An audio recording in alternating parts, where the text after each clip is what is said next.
Ce mardi 30 janvier 2018, en Égypte, une coalition composée des partis d'opposition et de personnalités a appelé au boycott de la prochaine élection présidentielle. Il dénonce une mascarade de présidentielle. Abdel Fattah el-Sisi, le chef de l'État en exercice, est candidat à sa propre succession. Son adversaire, Moussa Mustafa Moussa, est le chef du parti libéral Al-Ghad, un parti considéré comme partisan du président el-Sisi. Beaucoup pensent en fait que que ça aurait été orchestré en fait pour tout simplement en fait pour empêcher de dire que al-Sisi serait un candidat unique et que l'Égypte serait en train de tomber dans une sorte de régime entre guillemets dictatorial.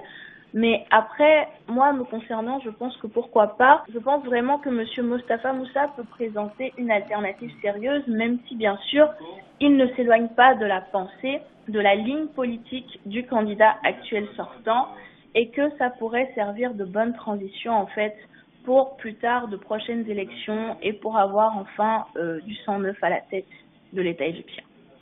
La coalition d'opposition du mouvement civique démocratique se compose de 8 partis politiques d'opposition et de 150 personnalités égyptiennes.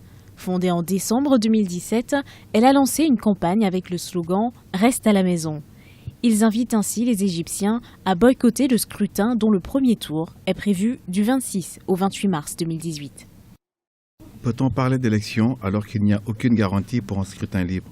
Le régime actuel du président a conduit le pays dans une impasse, en raison de son arrogance et de sa volonté de réprimer toute opinion contraire.